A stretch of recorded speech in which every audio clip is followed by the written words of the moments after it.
Hello everyone, मेरा नाम आकाश यादव और आज हम शुरुआत करेंगे एक नए सेमेस्टर की जो कि है आपका 6th सेमेस्टर। और इसमें आज हम बात करेंगे जनरल इलेक्टिव सब्जेक्ट की या फिर जीई की। ठीक है। और आज मैं जो पढ़ाऊंगा या जो सिलेबस बताऊंगा पहले वो है human rights, gender and environment, जो कि एक पॉलिटिकल साइंस का ही सब पार्ट है। ठीक है। तो इसका पहले सिलेबस देखते हैं। ठीक है। तो ये देखो, टोटल इसमें 4 यूनिट है, unit 1, unit 2, unit 3 and unit 4। ठीक है। जिसमें सबसे पहले आपकी जो यूनिट है वो है अंडरस्टैंडिंग सोशल इनइक्वालिटी, दूसरी आपकी human rights, and third gender, and last environment. ठीक है। ये 4 यूनिट आपको पढ़नी है, बहुत ही इजी है, धीरे धीरे करते चलेंगे, आराम से हो जाएगा। ठीक है। अब इसमें जो पहली यूनिट है आपकी वो है अंडरस्टैंडिंग सोशल इनइक्वालिटी, जिसमें दो पार्ट्स हैं। पहला आपका है caste, gender, ethnicity and class as distinct categories and their interconnection. ठीक है। दूसरी आपकी globalisation and its impact on workers, peasants, Dalit, Adivasi और वुमेन, महिलाएं। ठीक है। तो ये पढ़ेंगे। अब मैं बात करूं कि मैं कहां से पढ़ाऊंगा, तो अपने पास एक बुक है जो आपने भी सुना होगा नाम। या बुक आप देख रहे हो ना, शायद दिख रही हो, आई थिंक। हाँ, ये बुक है जो कि तपन बिस्वाल जी की है। ठीक है। Human rights and gender environment. ठीक है। तो इस बुक से पढ़ाऊंगा मैं। सेम सिलेबस है जो आपका यहाँ ड्यू की ऑफिशियल वेबसाइट पे जो सिलेबस दिखाया गया वो सिलेबस है। तो एक एक करके पढ़ाएंगे। आज हम बात करेंगे पहले अंडरस्टैंडिंग सोशल इनइक्वालिटी में जस्टिस की और इक्वालिटी की, और समझेंगे इन दोनों में अंतर क्या है, क्या डिफरेंस है। ठीक है। पहले हम इसको विदेशी कंट्रीज वाले जो भी हमारे पॉलिटिकल फिलोसफर्स रहे उन्होंने क्या कहा वो समझेंगे, और फिर इंडियन कॉन्टेक्स्ट में समझेंगे कि ये जस्टिस वर्ड कहाँ से आया या इक्वालिटी कहाँ से आया और क्यों आया। ठीक है। तो चलो शुरू करते हैं। इसमें आज मैं जो आपको पढ़ाऊंगा वो ये वाला टॉपिक होगा, social justice and equality and it's difference, इनमें दोनों में अंतर क्या है। कई बार लोग इक्वालिटी या सोशल जस्टिस को एक ही समझ के उपयोग कर लेते हैं एज अ सिनोनिम, बट ऐसा नहीं है। ठीक है। चलो शुरू करते हैं। ठीक है। सबसे पहले बात करते हैं सोशल जस्टिस। तो देखो, कई ऐसे पॉलिटिकल फिलोसफर हैं। ठीक है। कई ऐसे पॉलिटिकल फिलोसफर हैं जिन्होंने भी इस जस्टिस का जो वर्ड आया है वो कहीं ना कहीं, एक बुक आई थी उस समय, अ थ्योरी ऑफ जस्टिस 1971 में, जो अमेरिकन जॉन रॉल्स एक पॉलिटिकल फिलोसफर है। इन्होंने ये बुक क्या कहते हैं पब्लिक की थी, अ थ्योरी ऑफ जस्टिस। और ये वर्ड जो जस्टिस है यहाँ से शुरुआत हुई। और इस जस्टिस की यदि डेफिनेशन की बात करें तो सबने अपनी अपनी डेफिनेशन दी है। तो वहीं जो आपके रॉल साहब हैं इन्होंने कहा कि justice is the first virtue of social institution. क्या है, इन्होंने एक नया आइडिया लेके आए जस्टिस के लिए। और इन्होंने कहा कि जो जस्टिस है फर्स्ट वर्च्यू है। वर्च्यू का मतलब गुण हो गया। ठीक है। तो वर्च्यू, जो पहला वर्च्यू आपका सोशल इंस्टीट्यूशन, हर एक इंस्टीट्यूशन होता है, पॉलिटिकल, सोशल, इकोनॉमिकल। ठीक है। तो ऐसे जो समाज में जो सोशल इंस्टीट्यूशन है, हमारा समाज का जो एक देखने का नजरिया है, उसमें जो पहला गुण होना चाहिए वो आपका क्या होना चाहिए, जस्टिस। क्या होना चाहिए, जस्टिस। आप अपने प्रियम्बल में भी देखोगे तो वहां पे जस्टिस की बात की गई है, इकोनॉमिक, पॉलिटिकल एंड तीसरा आप बताओगे सोशल। ठीक है। According to Friedrich von Hayek, ठीक है, इन्होंने क्या कहा, कुछ नहीं है, social justice is a mirage. ये भी आपके दूसरे पॉलिटिकल फिलोसफर हैं। ठीक है। अमेरिकन ही है। तो इन्होंने कहा कि कुछ नहीं, सोशल जस्टिस सिर्फ एक मिराज है, एक वहम है, एक छलावा है। ठीक है। मिराज जानते हो ना, आपने डिनो जेम्स का गाना भी सुना होगा, है मिराज। ठीक है। और kind of confusion that philosophers call a category mistake. और कई लोग इसे मिसअंडरस्टैंडिंग कहते हैं, कंफ्यूजन कहते हैं। और जैसे फिलोसफर ज्यादातर किस कैटेगरी में रखते हैं या क्या बोलते हैं इसको, कैटेगरी मिस्टेक। क्यों, अब इसको ऐसा क्यों बोला गया, तो जस्टिस को आप डिफाइन कैसे करोगे, क्या जस्ट है क्या अनजस्ट है, क्या जस्ट है और क्या अनजस्ट है, इसको आप कैसे डिफाइन कर सकते हो। तो ये सब अपना अपना पॉइंट्स रखते हैं कि क्या जस्ट है क्या अनजस्ट है।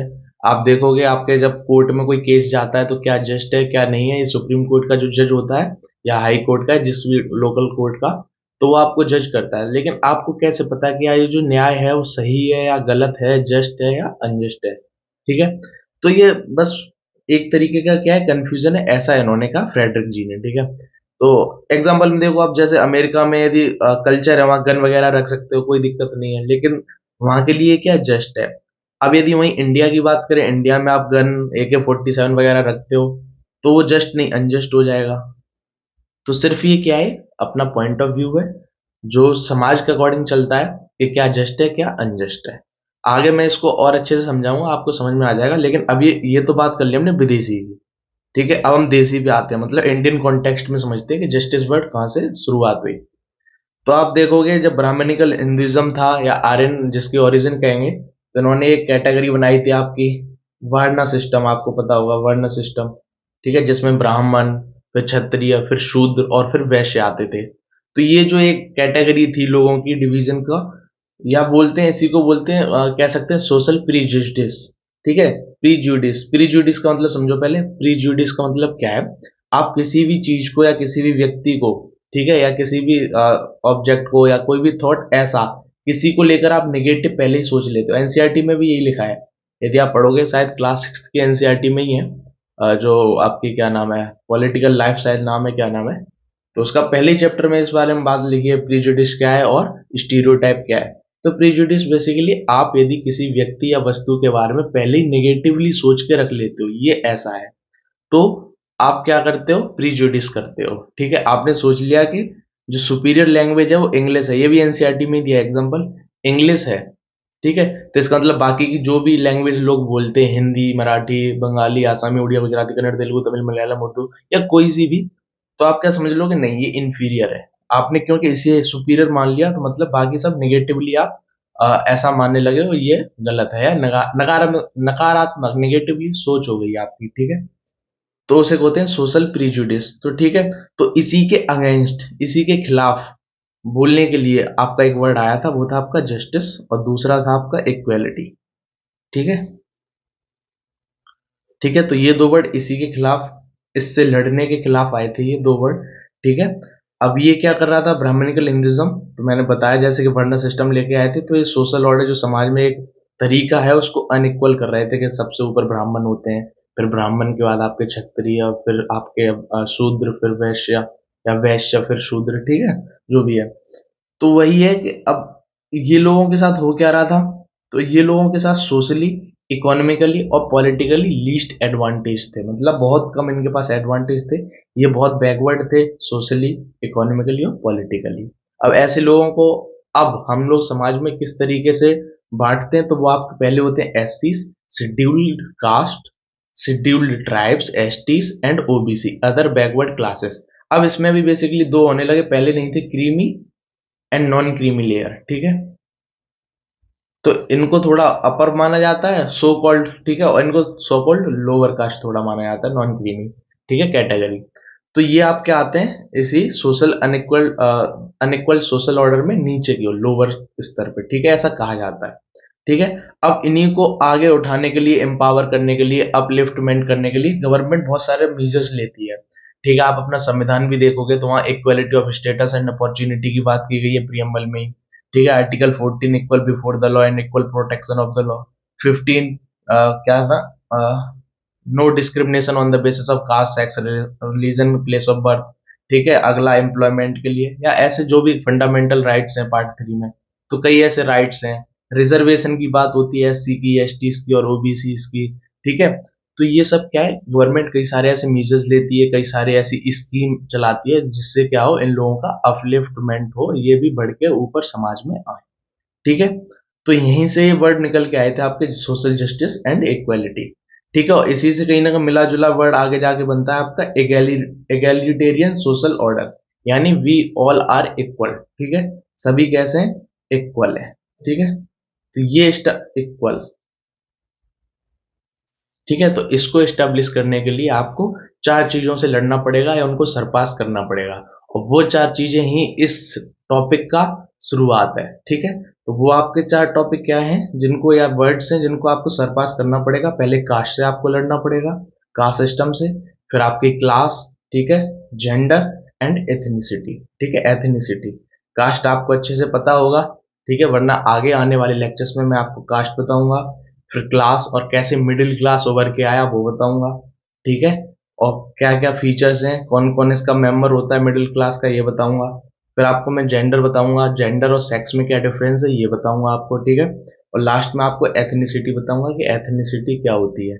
अभी यदि हल्की सी बात करें एथनिसिटी की, तो बेसिकली वो ग्रुप या उनके जो कल्चर, कस्टम्स, रीति रिवाज जो दूसरे ग्रुप से उन्हें अलग बनाते हैं, जो उनके हायरार्किकल चले आए हैं पीढ़ी दर पीढ़ी, जनरेशन टू जनरेशन, जो उनके कुछ कस्टम्स, रिलीफ्स, बिलीफ्स, ठीक है, रिचुअल्स चले आए हैं और जो उस ग्रुप, एक ग्रुप को दूसरे ग्रुप से अलग बनाते हैं, तो उसको हम बोलते हैं एथनिसिटी। ठीक है, आपने देखा होगा एथनिक वियर, तो वहां से कहीं ना कहीं आपको आगे मैं भी समझाऊंगा, अभी बस बता रहा हूँ। तो यही मैं पढ़ाऊंगा, caste, class, gender and ethnicity.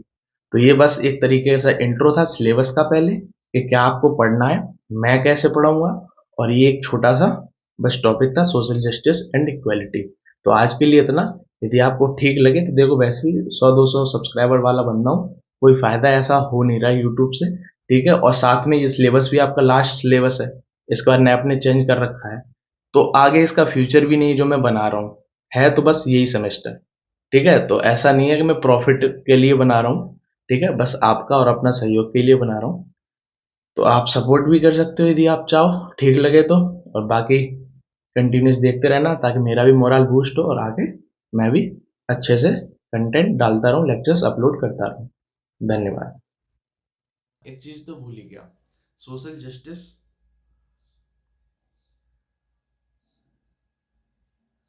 And equality में अंतर बताना। देखो बहुत सिंपल है, सोशल जस्टिस और इक्वेलिटी में अंतर। एक क्वेश्चन पूछता हूँ, उससे आपको क्लियर हो जाएगा।